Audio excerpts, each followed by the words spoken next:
Okay, straight back again. I've showed you all my armoured vehicles and that, so I thought I'd show you my Panzer Grenadiers. As in one of my previous videos, I showed that I've got the heavy weapons set to complement the infantry set towards building my Lehr Panzer Grenadier army. And as you can see, now I have quite a task of painting ahead of me. This is what I do is I put up all the teams on these planks first.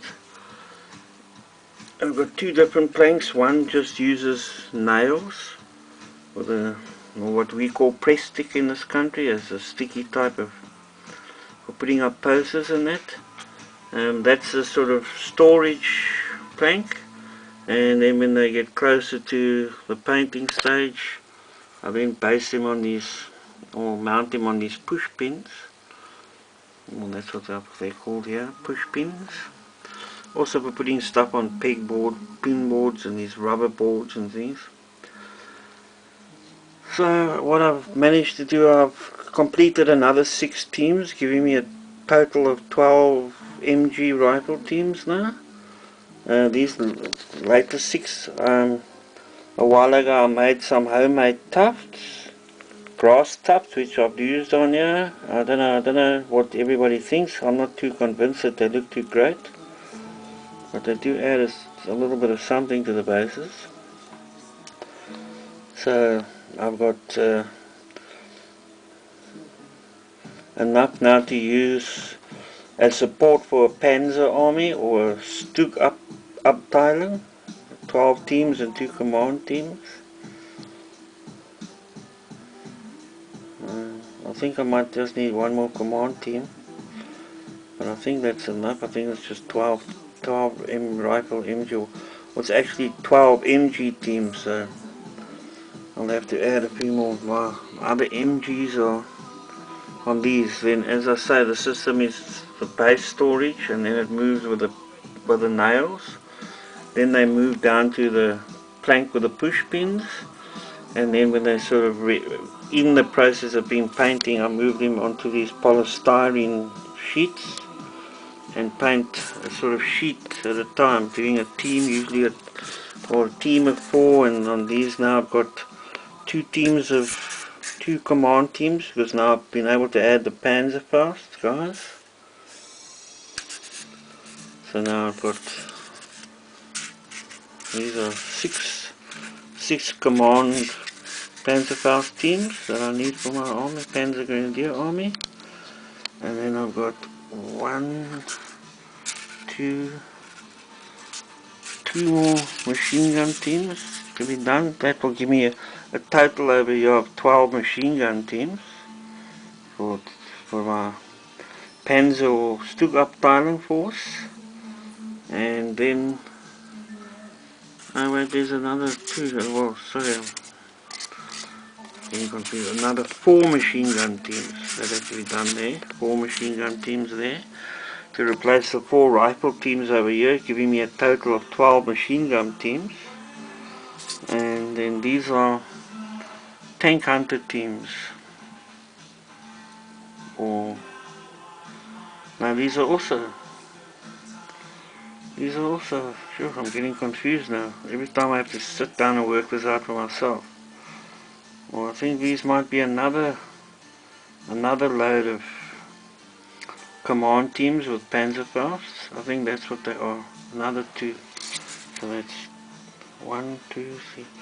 Yes, that's correct. 6 in total. So that's 6 command teams with Panzerfausts and 4 MG teams. Those are my next batch to tackle for painting. I don't know if I'll do them all at once. What I'll do is I'll do either two command teams or a machine gun team at a time, and as I've done those, I'll just glue them to the bases, and then move up till I've got like 3 or 4 or 6 again bases done. This will be 4 machine guns, 4 bases, 5, 6, 7, 8, 9, 10 bases, or maybe I'll just go the whole hog and try and get the 10 bases done. I've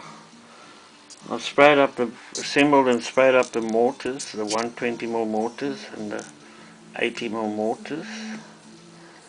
Those are done. I just haven't got enough.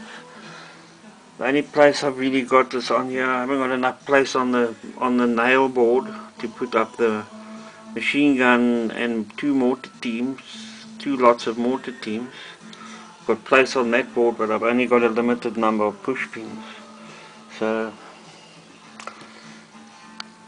the MG42 and the 20mm and 80mm mortar teams, 4 of each, are all still just away in the drawer, so that's another batch of figures to add to this that's up for painting. So as I say, the only real news is these 6 teams.